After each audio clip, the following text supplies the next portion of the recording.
racontez-nous votre parcours. Vous êtes un fils d'éleveur caprin. Pour vous, c'était une évidence de prendre la suite? Pas dans l'immédiat, j'ai fait des formations agricoles à Carmejeanne dans les années 80. Ensuite, je suis revenu aux sources dans les années 90, 2000, où je me suis installé avec mon père, où j'ai repris ensuite la succession pour travailler l'élevage caprin et travailler sur ce beau plateau de Valensole. Sybille, vous avez appris le métier avec Henri. À la base, vous étiez urbaniste et vous voilà éleveuse de chèvres. Alors parlez-nous de ces chèvres et de leur race. Alors toutes les chèvres sont spéciales. Les nôtres, ce sont des alpines chamoisées. On en a 170. C'est un animal vraiment familier et fantasque, toujours surprenant. Et c'est très attachant. Et on ne s'ennuie jamais en fait. Voilà. Henri, justement, comment vous les nourrissez ces chèvres? Est-ce qu'on peut dire que vous êtes dans une démarche raisonnée?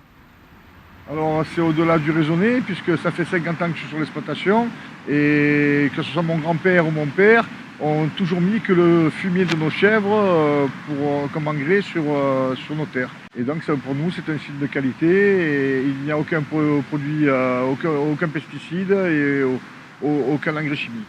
Pour les compléments, on fait attention que ce soit des productions locales et garanties sans OGM. Sybille, c'est vous qui êtes à la fromagerie. Quel est le secret, la spécificité de la fabrication de vos fromages? Alors d'abord, on peut avant tout dire qu'on est des fromagers fermiers qui travaillons uniquement donc la production que nous donnent les chèvres qui sont chez nous, nos chèvres. Et que aussi on travaille uniquement le lait cru. Le lait cru, ça permet surtout une très grande richesse bactériologique et ce qui est essentiel pour la santé humaine.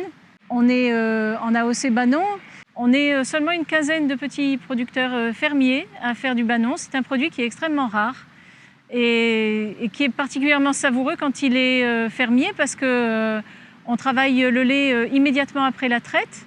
Il n'attend pas, il n'est pas refroidi et il n'est pas dénaturé. Alors il y a la qualité de vos fromages, le soin que vous y apportez, et puis il y a la petite touche d'Henri, c'est l'assaisonnement, n'est-ce pas? Oui, et ma famille était dans le domaine de la restauration, donc je gardais un peu ça dans les gènes et j'aime me faire plaisir et justement varier les plaisirs.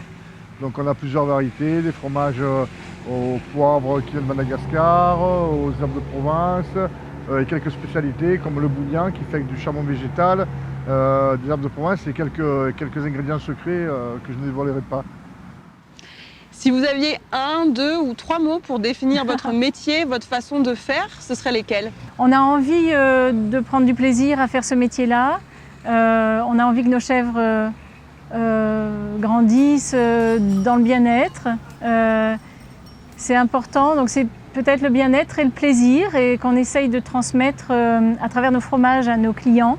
On a l'impression qu'ils prennent du plaisir parce qu'ils sont extrêmement fidèles et vraiment on est très très reconnaissant à nos clients depuis pas mal d'années maintenant.